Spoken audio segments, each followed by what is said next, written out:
রাতের শহর তখন ঘুমে আচ্ছন্ন। রাস্তাগুলো প্রায় ফাঁকা, শুধু দূরে কোথাও কুকুরের ঘেউ ঘেউ আর হালকা বাতাসের শোঁ শোঁ শব্দ। একটি পুরনো বাস, শান্তি ট্রাভেলস, ধীরে ধীরে এগিয়ে চলেছে।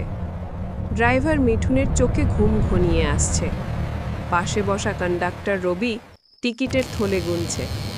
বাসে মোটে 5 জন যাত্রী, একজন বয়স্ক লোক, এক তরুণী, এক অফিস ফেরা যুবক আর পেছনের সিটে 2 জন ছাত্র।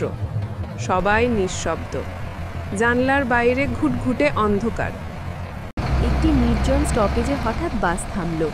চারদিক নিস্তব্ধ, একটাও মানুষ নেই।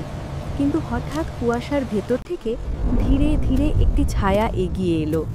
সাদা শাড়ি, ভেজা চুল, মুখে কোনো অভিব্যক্তি নেই, শুধু চোখ দুটো যেন রক্তের মতো লাল। মহিলা বললেন নরম গলায়, শেষ স্টপেজ পর্যন্ত যাব, জায়গা আছে?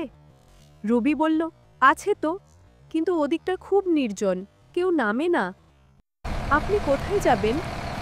মহিলা ঠান্ডা গলায় বলল, আমার বাড়ি ওখানেই।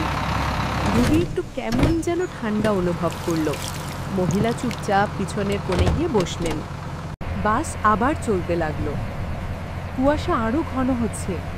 হেডলাইট কুয়াশা ভেদ করতে পারছে না। ড্রাইভার মিঠুন জানালার কাঁচ মুছতে গিয়ে দেখল বাইরে কোনো আলো নেই, শুধু তাদের বাসটিই যেন একমাত্র জীবিত বস্তু সেই অন্ধকারে। হঠাৎ একজন যাত্রী ধীরে ধীরে বলল, ভাই, ওই মহিলাকে আপনি দেখেছেন? অন্যজন বলল, দেখেছি তো, কিন্তু ওর পাকে উল্টো দিকে ঘোরানো না। সবাই একসাথে ঘুরে তাকালো। মহিলা সিট খালি, কিন্তু জানালার কাঁচে ভেতর থেকে ভেজা হাতের ছাপ পড়েছে। রবি চেঁচিয়ে উঠল, দাদা, বাস থামান, বাস থামান। Driver break কষল। বাস থেমে গেল, কিন্তু বাইরেটা একদম ফাঁকা বন। হঠাৎ লাইট ঝিমিয়ে নিভে গেল। একটা ঠান্ডা বাতাস বইল বাসের ভেতরে, যেন কারোর নিঃশ্বাস ঘাড়ের ওপর পড়ছে। সবার বুক ধড়ফড় করছে। আর একটা হাসির শব্দ। সবাই একসাথে তাকালো পিছনের দিকে। সাদা শাড়ির মহিলা দাঁড়িয়ে, চুলে জল ঝরছে, ঠোঁটে রক্তের দাগ। এক মুহূর্তে বাসের দরজা বন্ধ হয়ে গেল। ড্রাইভার চাবি ঘোরাচ্ছে, কিন্তু ইঞ্জিন স্টার্ট হচ্ছে না। রবি দরজার ধাক্কা দিচ্ছে, কেউ খুলতে পারছে না। মহিলা ধীরে ধীরে এগিয়ে আসছে, মুখ থেকে এক অদ্ভুত সোদা গন্ধ। তরুণী যাত্রী চেঁচিয়ে উঠল, আমাকে বাঁচাও! কিন্তু পরের মুহূর্তেই হঠাৎ বাতাসে ভেসে গেল সে। তার চুল জানালায় আটকে গেল, আর মহিলা ফিসফিস করে বলল, আমার জায়গায় কেন বসেছিলে?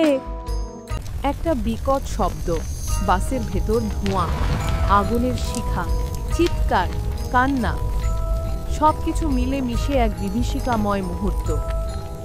পরের দিন সকালে হাইওয়ে পুলিশের ফোন এলো। তারা একটি সম্পূর্ণ পুড়ে যাওয়া বাস পেল রাস্তার পাশে। ভেতরে একটিও লাশ নেই, শুধু সামনের সিটে পড়ে আছে সাদা শাড়ির ছেঁড়া টুকরো আর এক ভেজা ফুল। লোকজন বলে 5 বছর আগে এই রাস্তায় এক মহিলা বাস দুর্ঘটনায় মারা গিয়েছিল।